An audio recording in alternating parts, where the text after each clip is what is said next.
You have been given a prescription for a poison, and you have been told it is the cure. That prescription is a single, relentless command. Think positive. You know the feeling. A wave of sadness washes over you, and you force a smile. You face a genuine setback, and you immediately tell yourself to look on the bright side. You feel a deep, gnawing emptiness, and you cover it with a veneer of cheerful affirmations. You are at war with every shadow inside you, convinced that your darkness is a disease that must be eradicated by the harsh, artificial light of positivity. But the war is exhausting you. The forced smile feels like a mask. The affirmations feel like lies. A quiet guilt festers within you, the guilt of not being positive enough, of failing at the one task the world demands of you, to be happy. You look at the curated joy of others and wonder what is wrong with you. You are following the rules, but you feel more hollow than ever. This is because you have been sold a beautiful, comfortable, and profoundly dangerous lie. You have been taught that strength is the absence of negativity, but this is the logic of a fragile child.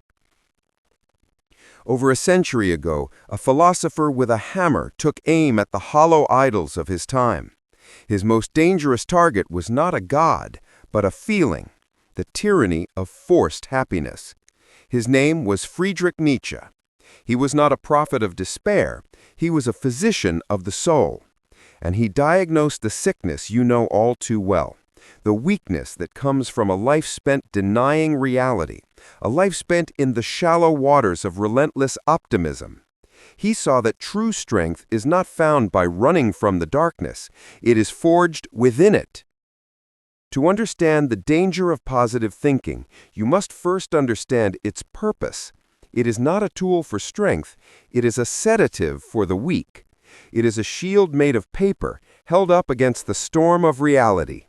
Nietzsche saw this modern obsession not as an enlightened state, but as a symptom of a deep and terrifying sickness, the inability to confront life in its totality.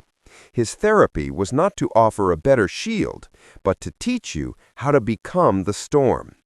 This teaching is built on three brutal truths that dismantle the temple of forced optimism. The first brutal truth: positive thinking is a philosophy of denial. It is an anesthetic for the soul. When you face pain, failure, or loss, the doctrine of positivity commands you to look away, to find the silver lining, to pretend the wound does not exist. It teaches you to edit your reality, to cut out the pages of suffering and despair. But life is not a story you can edit without consequence. To deny your suffering is to deny a fundamental part of your existence. It is to live a half-life. Nietzsche argued that a spirit that has never known despair is a spirit that has never been tested, a spirit that has never truly lived. Your pain, your anger, your sorrow, these are not errors in the system.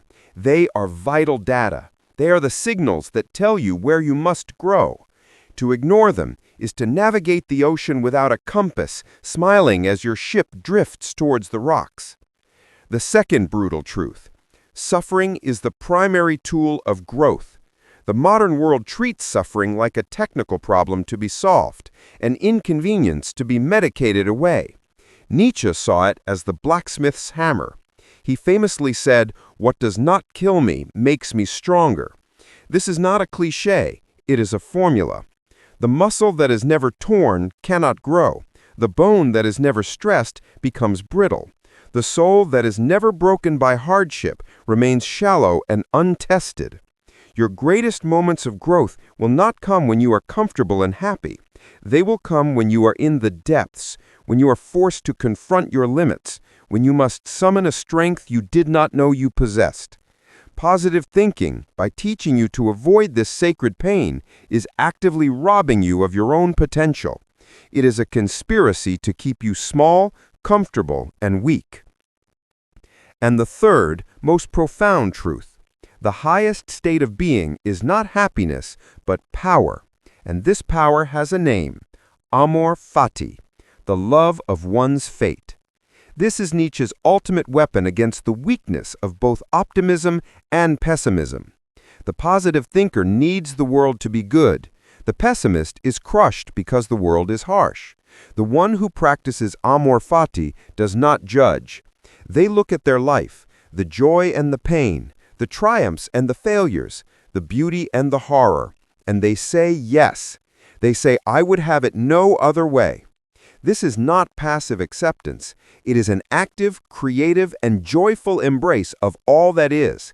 It is the strength to see the deepest wound not as a flaw, but as a necessary part of the masterpiece of your life. It is to understand that the same forces that create your deepest suffering also create your greatest strength. To love your fate is to become unbreakable, for nothing that happens to you can be seen as bad. It is all simply fuel. It is all part of the path. This is the strength that positive thinking can never give you, because it is a strength that is not afraid of the dark. To understand these truths is the diagnosis, but Nietzsche was a physician who demanded a cure, not just a description of the disease. The therapy is not to embrace pessimism or to wallow in misery.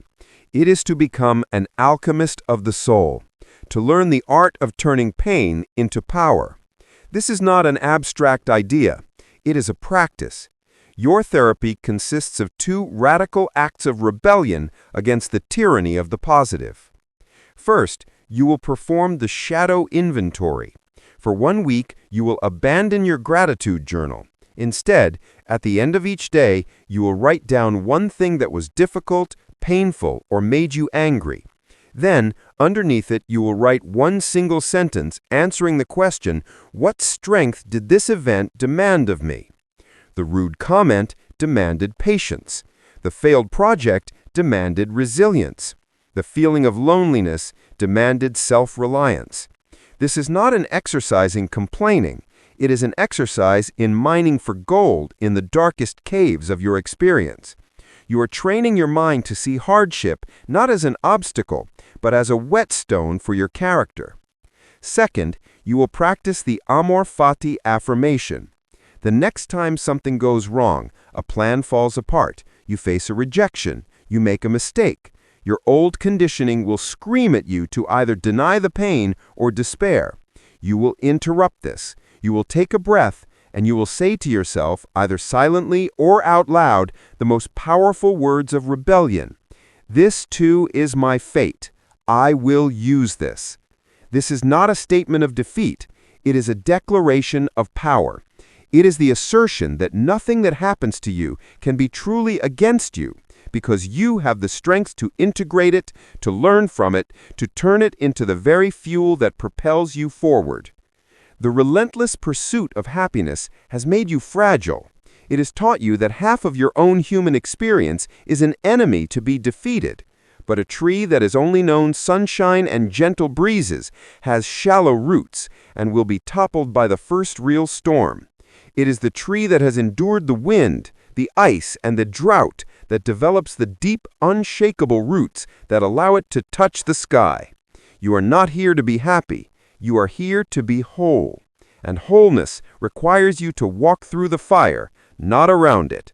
If you are ready to stop running from the fire, declare it. Write, I will use the fire in the comments below. Join those who choose strength over comfort, and subscribe, for the work of becoming who you are has only just begun.